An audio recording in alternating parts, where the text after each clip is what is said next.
يا صباح الفل والورد والياسمين، ويا صباح كل حاجة حلوة على عيونكم يا حبايبي. عاملين ايه؟ يا رب تكونوا بخير. بصوا، حمزة عايز يكلمكم وانا هين عليه يقول لكم باي باي، عايز يقول لكم ازيكم عاملين ايه، عايز يقول لكم اي حاجة. حمزة خلاص، اهم حاجة يطلع معاكم في الصورة وتبقى انتوا شايفينه. صباح الفل على عيونكم يا حبايبي، عاملين ايه؟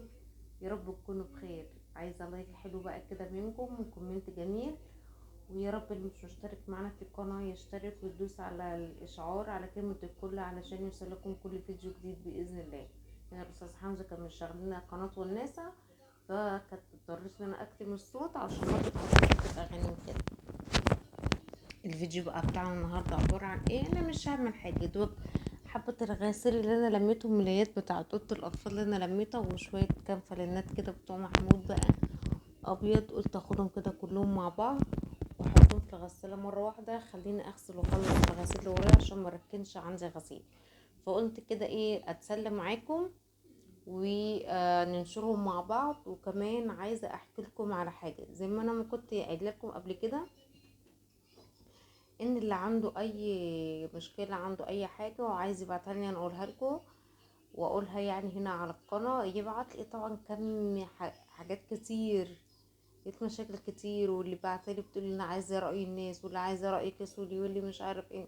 حاجات كتيره كانت بتوصلني على الفيس على الخاص يعني. فقلت خلاص بقى نستعين كده بالله ونسمي الله ونبتدي بقى ايه، ننزل المشاكل بتاعت متابعينا الحلوين، وناخد ارائكم وكده، ونشوف الدنيا هتمشي ازاي، وان شاء الله نوصل لحل كلنا مع بعض. بصوا هنا بس ايه، بدأت ان انا دخلت كده البلكونه، قلت بقى ايه، مسحت السور بقى من التراب، لان كان مليان تراب كتير على طول. دايما السور ده كأنه معمول بلاط، فالتراب بيكون متكوم عليه كتير قوي. فايه، يلا بقى نقول بسم الله الرحمن الرحيم. لا ملكوش دعوه بالمشبك اللي في بقي ده، ما تركزوش معاه. مش احنا كلنا بننشر كده؟ كلنا قبل ما بننشر بنروح حاطين المشبك في بقنا وبنروح ناشرين عادي يعني. وطبعا بتاع ربابيكا كان معدي بيكيا بيكيا عادي برضو، اكيد عندنا في كل حته. وبرده كان معدي بتاع بتاع الزيت، عندك زيت قديم للبيع، بواقي السمك للبيع عادي برضو شغال يعني. كلنا عندنا نفس الناس دي. عشان كده والله كان نفسي اسيب الصوت شغال، بس طبعا مع الاصوات دي ما كنتوش نسمع اي حاجه، ولا كنت هعرف اكلمكم ولا اي حاجه. بس فنقول بقى بسم الله الرحمن الرحيم، ونصلي على سيدنا محمد صلى الله عليه وسلم. ربنا يرزقنا ويرزقكم يا رب الخير كله، ويجعلني وإياكم من أهل الجنة يا رب، وينصر أهل فلسطين يا رب العالمين، ويرحم موتاهم يا رب، ويشفي مرضاهم، ويصبر قلوبهم يا رب العالمين، ويحسن ختامنا يا رب، اللهم امين يا رب العالمين. ويرزقني ويرزقكم الخير كله يا رب، ويرزق كل مشتاق يا رب العالمين بالذرية الصالحة يا رب العالمين. يلا نقول بقى بسم الله الرحمن الرحيم، ونبتدي نشوف القصة بتاعتنا النهاردة ايه. ماشي. واحدة حبيبتنا كده من متابعينا بعتلي بتقول لي يا سولي، انا جوزي مش عامل مصروف للبيت، وبناكل كل يوم عند اهلنا، بتاكل عند باباها ومامتها يعني، بتروح كل يوم تاكل هناك عنده لانه مش عامل لها مصروف للبيت. بتقولي وبالليل وهو جاي بيروح جايب لنا اكل وهو جاي، وناكل ونتعشى وخلاص على كده. وكل يوم على نفس الموال من ساعة ما اتجوزنا. طبعا ما قالتش متجوزة بقالها قد ايه، هي بتقول كل يوم من ساعة ما اتجوزنا واحنا على ده الحال. كنا عايشين في شقة تمليك. بتقولك بابا ومامته بيتدخلوا في حياته بطريقة مستفزة. بتقولك في كل حاجة بيتدخلوا في حياتي. بتقولك واكتر الاكتر والده يعني حماها. بتقولي حماية بيتدخل في حياتنا بطريقة فظيعة جدا، وكل شوية بيحصل مشاكل ما بيننا. كل شوية يتدخل في حياتي، يقول لي تلبسي ايه وما تلبسيش ايه، رغم ان جوزي اصلا مش بيتكلم في اي حاجة، ولا بيتكلم في لبسي، ولا بطريقة اسلوبي، ولا طلوعي، ولا نزول، ولا اي حاجة. حماية هو باللفظ كده حاشر نفسه في حياتي. تقولي مش بيتكلم. كنت قاعدة معاه مرة في الشقة تمليك، يعني هي شقتها قاعدة في شقة تمليك، ابوه حماها خد الشقة دي وباعها. وبتقولي واحنا قاعدين دلوقتي في شقة ايجار. ولما قلت له بابا، وقلت لما قالت لحماها يعني ان هي حابة شقتها ومش عايزة تبيعها وكده، قال لها انت ملكيش دعوة، انت ليكي اكلك وشربك، وانت ملكيش اي حق انك تتكلمي في اي حاجة. غير كده ملكيش رأي في اي موضوع. طبعا اشتكت لجوزها كتير وقالت له ازاي هي دي مش شقتي ودي عيشتي ودي حياتي، ازاي ما يبقاش لي رأي، وازاي ان انا ماليش لازمة في البيت، هو انا ايه اكل وشرب وخلاص؟ طب ما انا لو على الاكل والشرب انا كده كده باكل عند ابويا، ايه ماليش دعوة بالموضوع، وايه ماليش ان انا اتدخل، دي شقتي ودي حياتي وده بيتي. راح طبعا جوزها قال لها انا موافق على كلام ابويا، وطبعا مسكوا الشقة باعوها. باعوا الشقة ونقلوا في شقة ايجار. طبعا بتقولي بدأت حياتنا كل يوم مشاكل وكل يوم خناق وكل يوم قرف، وانا تعبت وزهقت من المشاكل والحاجات دي. طبعا بتقولي جه في مرة ضربني ومد ايده عليا جامد. رحت اخر مرة راح جالي نزيف في عيني، يعني من كتر الضرب جالها نزيف في عينيها، ومرضتش تدخل اهلها. قلتلي انا مرضتش ادخل اهلي، وقلت لهم كنا بنهزر انا وجوزي، وجالي وقعت في الارض واتخبطت في اي حاجة وجالي نزيف في عينيا وخلاص، وكنا بنهزر. وطبعا رحت مرضتش اخده في بيت اهلي ورجعت له، ورجعت البيت تاني. قلت عشان ما اكبرش الموضوع ولا اعمل مشكلة كبيرة واغضب بقى والكلام ده، ورحت اضطريت ان انا ارجع له تاني. ولا طبعا ما عاتبتوش ولا اتكلمت معاه في الموضوع الضرب ولا اي حاجة، وكأن الشيء لم يكن، وسكتنا على كده. بيقول لي بقى اجي في مره برضو اتخانقنا تاني، وراح قال لي بقولك ايه، بعد كده لو ما سمعتيش كلامي مش هتبقى عينك بس، ولازم تحترميني عشان انا جوزك. قلت لي طبعا اشتكيت لباباه، بيقول لي يعني لازم تضربها في وشها.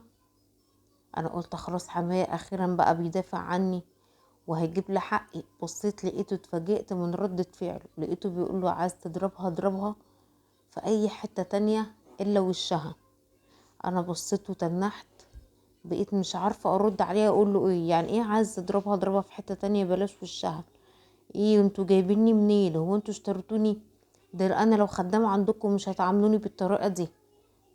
بابا شايف ان موضوع الضرب ده حاجة عادية، يعني ما يعني مش حاجة انه ما ينفعش اي راجل يعملها مع مراته. ما بيتكلمش معايا، قال له كلمتين وسكته وخلاص. يعني بيسكتني انا مش بيسكته هو، انا حسيت ان هو بيسكتني انا، حسيت ان انا مش مهتم بيا خالص، انا مش فارقة. وعلى طول بيقلل مني وعايز يفهمني اني وحشة، ان دايما حياتي وحشة، ان انا فيا كل العبر، مع اني والله انا مش وحشة معاهم ولا بعمل اي حاجة تضايقهم.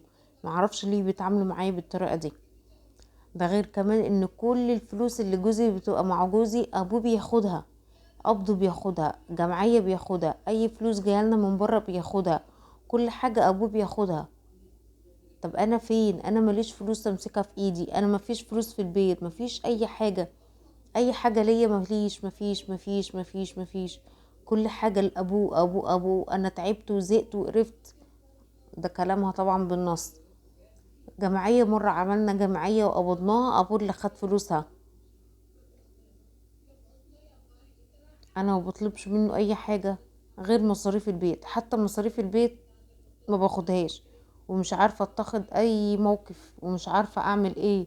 انا تعبت ونفسيتي تعبت وحرفيا تعبت وزهقت، ومش عارفة اطلب الطلاق ولا افضل مكملة حياتي عادي ولا اعمل ايه. انا مش عارفة، انا مش ملاك نازل من السما، بس انا حرفيا تعبت. قولولي انتوا لو مكاني هتعملوا ايه؟ وانا كمان ده غير اللي مخليني ان انا فعلا تعبت وعايزة اتطلق، ان انا معيش اولاد، وبقول الحمد لله ان انا معيش اولاد، وانا حرفيا تعبت ومش عارفة اعمل ايه، ومستنية ردكم. ده يا حبايبي دي الرسالة اللي وصلتني، اتمنى انكم تكونوا سمعتوها وتقولوا لها رايكم ايه. بس انا عن نفسي انا لو هقول لها رايي، ما انا بصراحه مش عارفه، يعني انا لو مكانها اكيد هحكم بايه ولا هقول ايه، لان كل اللي جوه الموضوع غير اللي بره الموضوع تماما. فبصراحه انا مش عارفه خالص. فطبعا انتوا اديكم سمعتوا المشكله اهي، وانتوا لو مكانها انتوا هتعملوا ايه؟ وانصحوها باي نصيحه، خصوصا ان هي مش معاها اولاد، فهي مش عارفه تكمل ولا تطلب الطلاق وتنفصل ولا ايه. ربنا يعينها على حالها يا رب. انا كده خلاص بقى، دي كده كانت مشكلتي النهارده، وده كان فيديو النهارده. وطبعا انا واقفه حاطه ايدي في وسطي عشان بزعل الاستاذ حمزه، عشان جايب العربيه ومش راضي يطلع من البلكونه، عايز يفضل يلعب، وانا ما بحبش اسيب البلكونه مفتوحه. بخش واطلع في البلكونه ورايا. بس وده كان الفيديو بتاعي النهارده، يا رب يكون عجبكم. ادعوا لنا بقى كده ان ربنا يصلح حالنا ويكرمنا يا رب، وادعوا لاهل فلسطين ما تنسوهمش من دعائكم يا رب، ربنا ينصرهم. واتمنى ان الفيديو بتاع النهارده يكون عجبكم، واتمنى دعمكم ليا، دعموني بالمشاهده واللايك والكومنت الحلو. اللي مش مشترك معنا في القناه ينزل يشترك على كلمه الاشتراك اللي تحت اللي بالاحمر او السبسكرايب، ويفعلوا الجرس على كلمه الكل علشان ان شاء الله يوصل لكم كل جديد باذن الله. واشوفكم ان شاء الله على خير باذن الله في فيديو جديد. والسلام عليكم ورحمه الله وبركاته، احلى متابعين في الدنيا.